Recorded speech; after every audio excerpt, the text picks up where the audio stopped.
సెలవు కదా ఆడుకుంటూ ఆడుకుంటూ పక్కనే ఉన్న చెరువులో చేపలు పట్టడానికి వెళ్ళాడు ఆ బాలుడు.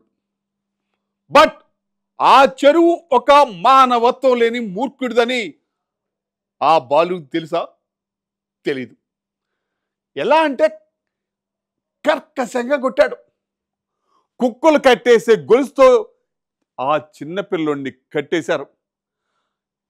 ఎవరు చెప్పినా వినలేదు. ఊరి పెద్దలు మాట్లాడలేదు. మరి ఆ ఊరు ఎక్కడుంది? ఏమిటా కట్టుబాట్లు? మానవత్వం లేని మనుషుల మధ్య బతకడం కన్నా ఆ పిల్లోడికి చావే శరణ్యమా?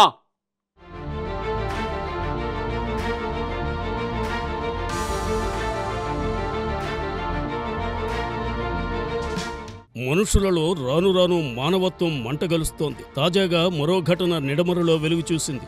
జంతువులలో సైతం తమ తోటి జంతువులకు ఎవరైనా హాని తలపెడితే అవి అన్నీ కలిసి సమిష్టిగా పోరాడతాయి. కానీ మనుషులలో మాత్రం ఏమాత్రం జాలి దయ ఉండడం లేదు. కనీసం చిన్నపిల్లలనే విషయం మరచి ప్రవర్తించడం మనిషి విలువలను దిగజార్చుతున్న పరిస్థితి.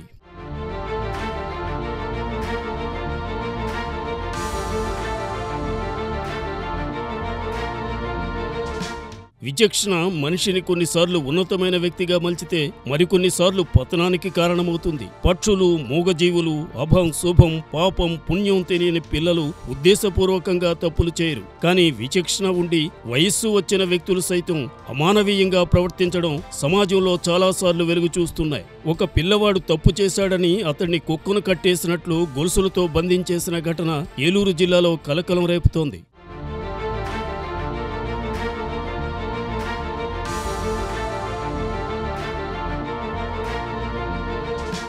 ఏలూరు జిల్లా నిడమర్రు మండలంలో ఒక మైనర్ బాలుడిపై జరిగిన అమానుష ఘటన వెలుగు చూసింది. బాలుడు అనే కనికరం ఏమాత్రం లేకుండా అతనిని కొట్టి ఆ తరువాత కుక్కలను కట్టేసే గొలుసుతో ఆ బాలుడిని కట్టి హింసించారు కొందరు వ్యక్తులు. అందుకు కారణమైన వారిపై చర్యలు తీసుకోవాలని పలువురు కోరుతున్నారు. కువ్విడి గ్రామానికి చెందిన బుజ్జి అనే వ్యక్తి కుమారుడు బావాయిపాలెం జిల్లా పరిషత్ ఉన్నత పాఠశాలలో 10వ తరగతి చదువుతున్నాడు. 2 రోజుల క్రితం పాఠశాల ముగిసిన తరువాత కొల్లేరులో ఉన్న తన తండ్రి వద్దకు మైనర్ బాలుడు బయలుదేరాడు.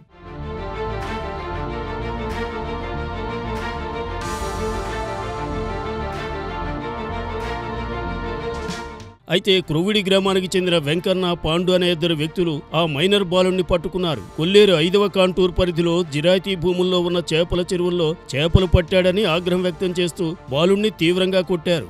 ఆ తరువాత ఆ బాలుడిని కుక్కను కట్టే గొలుసు తీసుకుని ఆ బాలుడి కాలు కట్టి బంధించారు. విషయం తెలుసుకున్న తాత, మేనమామ వెంకన్న పాండు వద్దకు వెళ్లి బంధించిన అతన్ని విడుదల చేయమని కోరారు. అయితే వారి మాటలు ఏమాత్రం లెక్క చేయకుండా బాలుడిని అలాగే గొలుసుతో కట్టి అక్కడే ఉంచారు.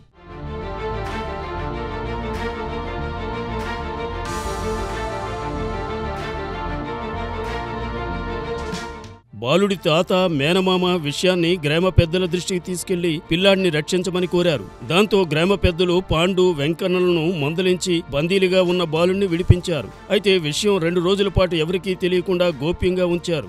బాలుడిపై అమానుషంగా ప్రవర్తించిన వ్యక్తులపై కఠిన చర్యలు తీసుకోవాలని బాధిత కుటుంబం కోరుతుండగా కొల్లేరులో కట్టుబాట్లు ఉండడంతో పెద్దలు రాజీ ప్రయత్నాలు చేస్తున్నట్లు సమాచారం.